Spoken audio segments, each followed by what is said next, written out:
Muy buenas noches, bienvenidos a Primer Círculo. Hoy se cumplen 107 años de la promulgación de nuestra Constitución. Si usted revisa el continente de América, pues se va a encontrar con que de México para abajo hay muchos países que tienen nuevas constituciones.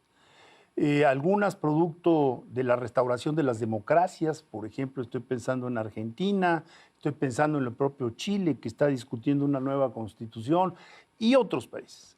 Es raro que una constitución llegue a esta edad provecta de 107 años. Ahora, también hay que decir, los teóricos dividen entre las constituciones flexibles y las rígidas. La nuestra es una constitución flexible, que esta constitución ha tenido cientos de modificaciones. En todo caso, lo que hay que tratar de observar en esta evolución de un cuerpo constitucional es cuáles son los nuevos valores que se han adoptado, que se han asumido. Hace 107 años los derechos humanos no estaban en nuestra Constitución como tales. ¿Y qué es lo que se ve en el futuro? Y hoy quisimos invitar a un jurista muy serio, a Miguel Carbonell, para platicar precisamente de esos rumbos que se pueden avisorar en los cambios de la vida de una Constitución. Miguel, qué gusto verte. Igualmente, Federico, un placer y qué bueno que podemos plantear este tema de tanta relevancia para el país.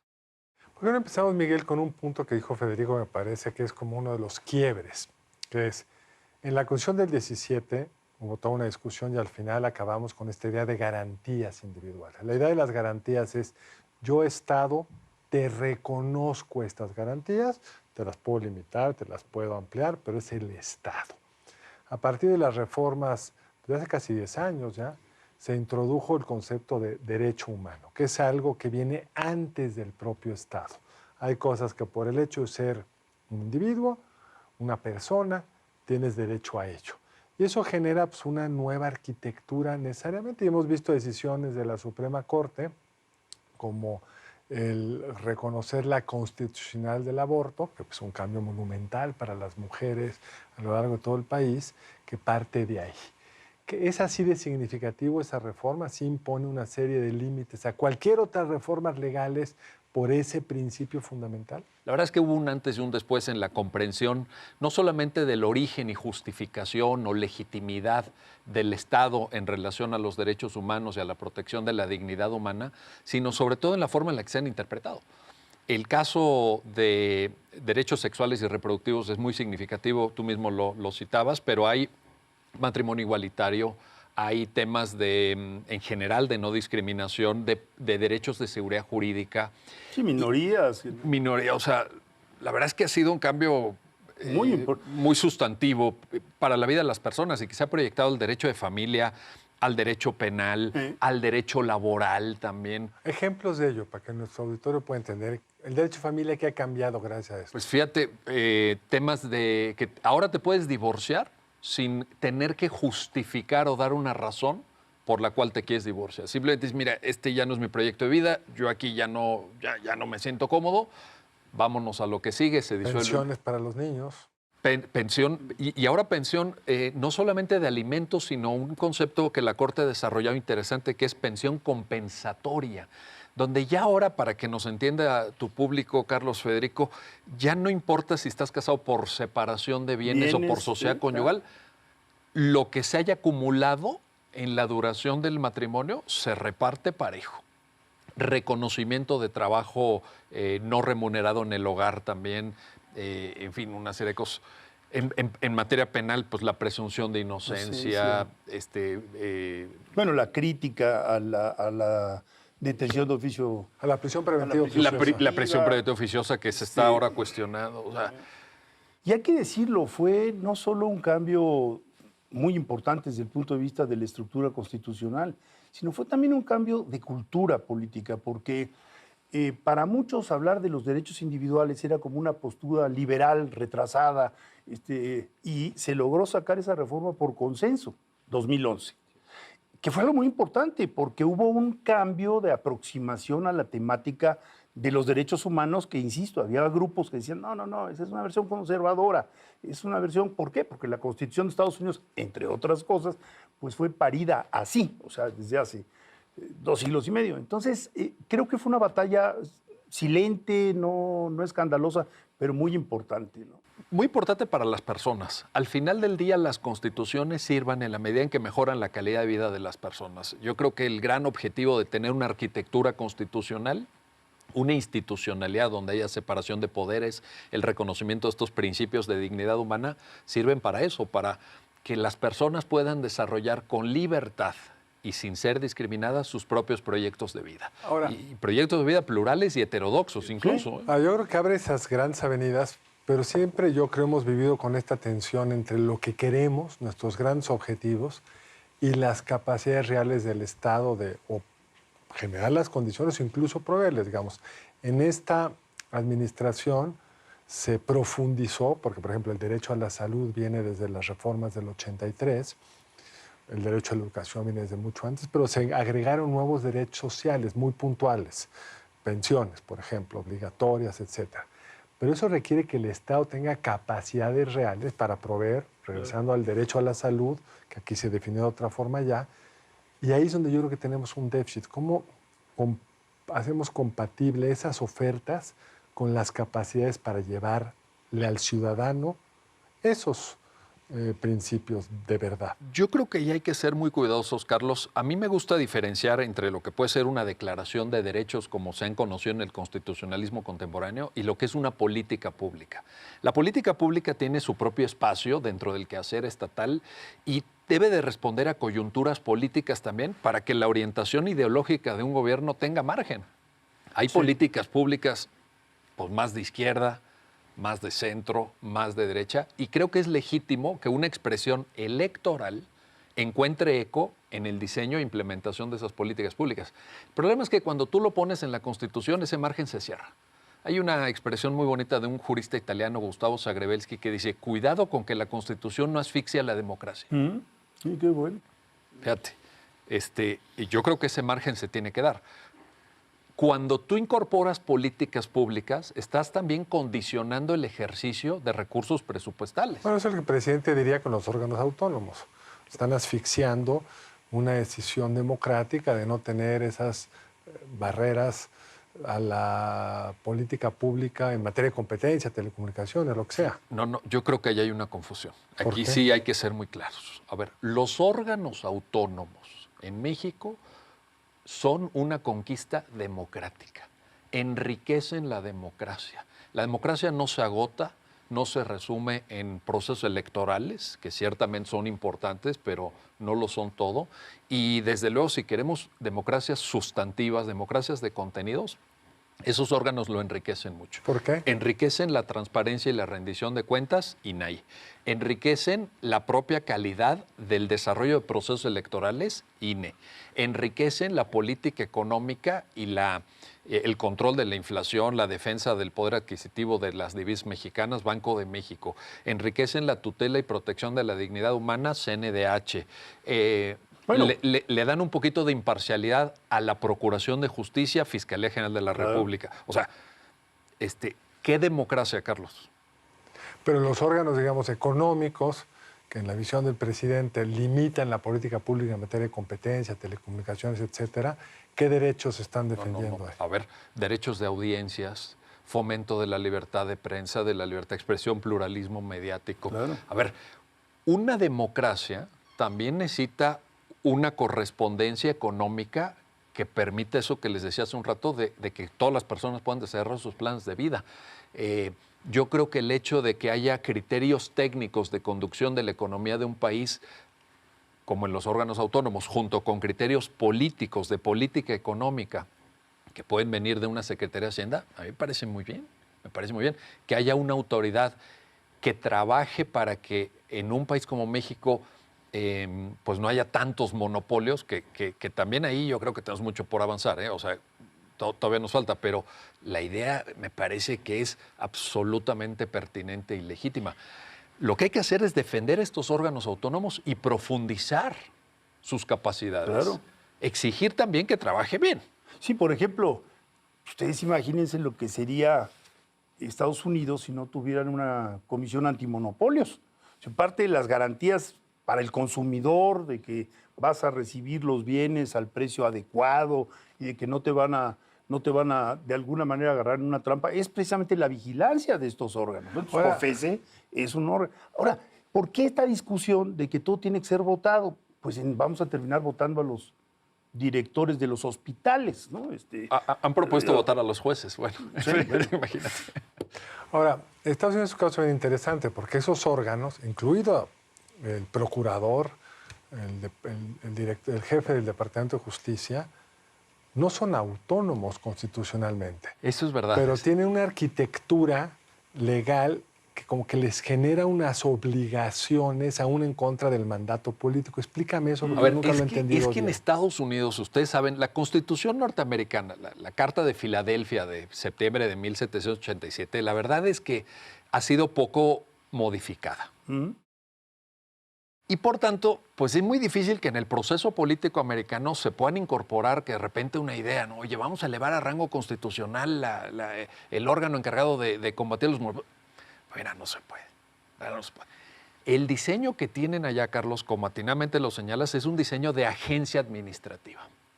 Pero la legislación que lo rige sí tiene garantías para que sus integrantes actúen pues, de manera autónoma. Fiscalías especiales, por ejemplo, que han incluso investigado a los propios presidentes. En turno. En turno. En ejercicio del poder. El presidente Clinton, el presidente Trump. Entonces... Eso es bien interesante porque los que operan dentro de estas agencias lo que tienen es un mandato de ley muy claro y salirse de ese mandato tendría un costo jurídico y político muy alto. Y eso es lo que en México es más complicado, ¿no? En México hemos optado por ir incorporando esto a la Carta Magna, la Carta Constitucional, tener diseños constitucionales y autonomías garantizadas en la Constitución, porque desconfiamos mucho del proceso legislativo ordinario. Desconfiamos mucho de las mayorías políticas contingentes. Así es. Y entonces decimos, no. Sí. Elévalo a rango constitucional, no vaya a ser que en la próxima elección no traigamos nosotros mayoría, etcétera. Es un tema de desconfianza desde mi punto. Pero bien ganada. Sí, bueno. Eso sí, ahí sí, ni hablar. Y sí, a ver, eso había pasado. Veníamos de épocas de partido hegemónico, lo que Sartori denominó el partido hegemónico pragmático, ¿no? El PRI. El PRI, pues, durante muchísimo tiempo.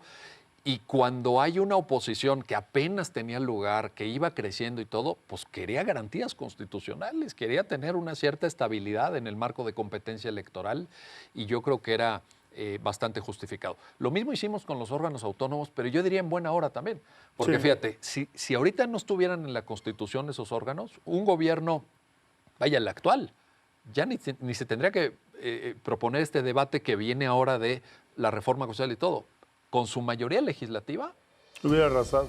Los anula. Tenemos que hacer un corte, Miguel, pero si les parece, ¿por qué no regresamos precisamente con esos nuevos equilibrios, esos nuevos mecanismos de equilibrios frente al poder?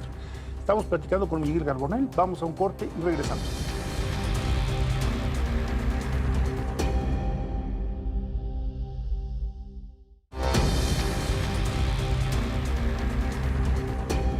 A ver, Miguel, en el centro del debate también está la estabilidad que puede vender un Estado, estabilidad para sus ciudadanos, estabilidad para los inversores y estabilidad frente al mundo.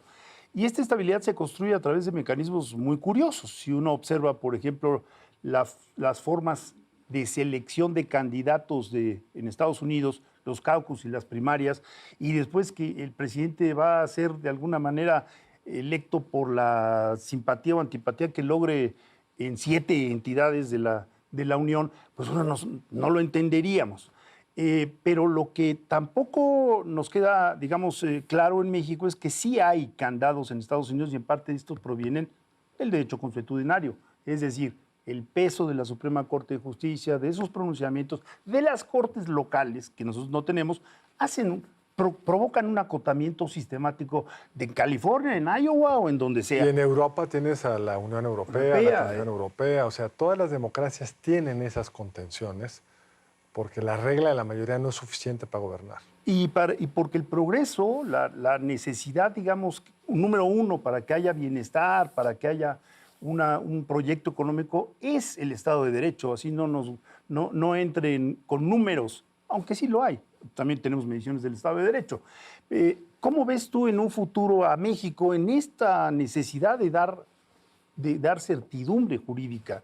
Fíjate que la existencia de contrapesos nos conviene a todos. Claro. Y hay algo que me parece que en el debate político mexicano reciente se ha olvidado, y es que un buen contrapeso le sirve incluso al gobierno.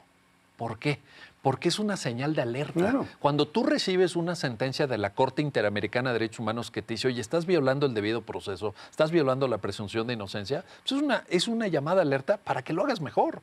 Cuando tú tienes órganos de transparencia como el INAI, que a través de las solicitudes ciudadanas van evidenciando posibles conflictos de interés, posibles hechos de corrupción, pues eso te sirve a ti como ver, oye, aguas, ¿qué está pasando aquí? Mira, fíjate, vueltas da la vida. Cuando surgió la Academia Mexicana de Derechos Humanos, estaba Stavenhagen, estaba Carpizo, estaba el maestro Fixamudio, en fin, había un grupo, Sergio Aguayo. El tema de los derechos humanos como tal no existía.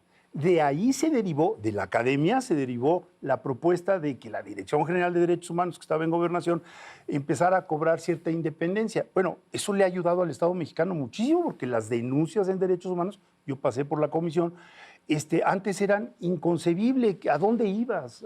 ¿Qué puerta tocabas? Y ahora sabemos que cada entidad y la Comisión Nacional están allí para... Oye, y lo que decías de las inversiones, la gente no quiere invertir en países donde se violan los derechos humanos. ¿No? Entonces también eso es una carta de presentación frente al mundo. De tal suerte que estos órganos autónomos al final son credenciales de democratización de un país. Y de certidumbre. Y de certidumbre. Pero incluso cuando quien tiene todo el poder, lo decías tú un poco de otra forma, debería ser el principal interesado en tener esas restricciones.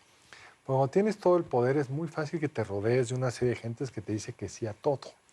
Y hay una historia que me gusta contar al respecto, que es de Mao Zedong. Otro contexto, otra centralización del poder, pero que es un buen reflejo. Mao Zedong en los 50 dijo, vamos a dar el gran salto adelante. Y el gran salto adelante era, vamos a generar, pues la base de la industrialización es el acero, vamos a desarrollar la industria, y le puso cuotas a todas las provincias. Y en el 62 ya supo hasta Mao Zedong que eso había acabado en un desastre, en la hambruna pues, más horrenda que ha generado un gobierno por sus políticas. Y en el 62 dice, a mí me hubiera gustado saber que las cosas no eran como me decían. Y dice algo así como, si hubiera habido más democracia, yo no me hubiera seguido por ese camino. Y para eso sirven esos órganos, para que no te engañen tus subordinados. Al fin y al cabo, lo que decía Martí, bajarse del poder es bajarse del tigre. Porque el tigre te puede dar un tarascazo y a ti te ayuda en el poder saber que hay alarmas aquí y allá, ¿no? Es que no puedes estar en todos lados. No. O sea, desde Palacio Nacional, antes Los Pinos, o sea, México es muchos Méxicos, es muy grande. Los actores políticos tienen intereses, aunque sean del mismo partido, pero cada quien tiene su agenda, sí, claro. Cada quien tiene su bolsillo. O sea, yo creo que también, por más que siga existiendo un presidencialismo hegemónico, una figura todavía totémica casi, pero sí necesitas esos controles para tu propia seguridad, para claro. saber qué está pasando. Sí. A mí me parece que es insuficiente esa explicación de que los controles son contramayoritarios. Poder Judicial, por ejemplo. Yo creo que no. Yo creo que una sentencia de la Suprema Corte que haga avanzar el derecho a la no discriminación nos conviene a todos.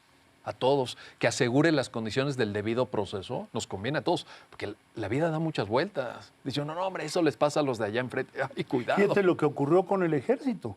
Es decir, ahora liberaron a 8 personas que habían sido detenidas por el caso Ayotzinapa y un juez federal, una jueza, por cierto, una jueza federal dictaminó que no había elementos para detenerlos. Entonces les van a permitir llevar su proceso en libertad. Se detuvo a 5 o 6 más. Pero es precisamente la institución judicial defendiendo a los militares que fueron la cuota de los militares. Pero si te fijas, es una defensa del debido proceso. Sí, claro. O sea, porque sí, hay un reclamo social legítimo, el caso Ayotzinapa es una herida, sin duda, pero eso no quiere decir que puedas meter a la cárcel a personas violando sus derechos. Lo que es bien interesante en México es que si tú le preguntas a la gente, hay una enorme simpatía con la prisión preventiva oficiosa.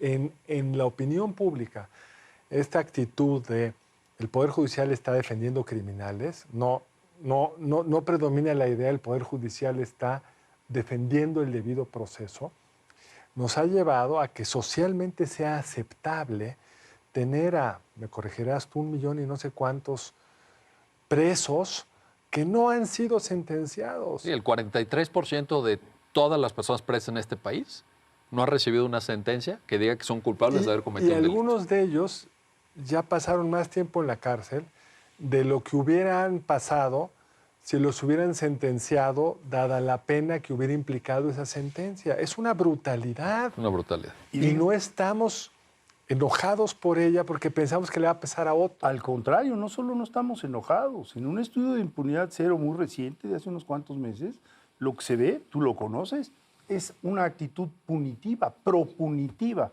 Penas más largas, prisión. El populismo preventiva. punitivo. Sí. ¿Y por qué? Porque están desesperados frente a ante la violencia y piensan que esa es la salida, en lugar de respeto al debido proceso y de que está comprobadísimo que la extensión de las penas no es lo que disminuye la violencia, sino la disminución de la impunidad, que hace que todo el mundo diga, bueno, cuando tienes 97% de impunidad en homicidio doloso en una Lo en de una menos entidad, es la sentencia. hombre, es más fácil que te caiga el SAT, ¿no? Entonces, Sin duda. en homicidio doloso. Pero a ver, Miguel. yo creo que ahí también tenemos que ser conscientes de que las constituciones como textos no bastan, que hay que tener Claro. una cultura constitucional, que hay que tener una... mencionabas una palabra clave, Federico, me parece al principio, que es los valores. Si los valores que están en la Constitución es una cosa como de académicos, como para dar conferencias y escribir libros, pues yo creo que llevamos la batalla perdida, perdónenme Sí. ustedes. Hay que salir e incorporar esos valores a la sociedad y que la sociedad los viva y los haga propios. Pero porque los tiene si no, que hacer propios en la medida en que le va resolviendo sus problemas. Porque lo que dice Federico es cierto. Ante esta impunidad, pues la propuesta de Bukele ha sido no solo políticamente muy exitosa, sino en términos de seguridad muy exitosa. A ver, cuidado con los atajos. Cuidado con los atajos, porque en América Latina atajos ya ha habido. No, yo no lo estoy defendiendo. Estoy queriendo entender por qué esos atajos funcionan. Sí funciona. En el corto plazo funciona. En el corto Bueno, plazo. yo no sé cuánto vaya a durar, pero hoy los ciudadanos de El Salvador, pregúntale si están más contentos ahora que antes. ¿Sí?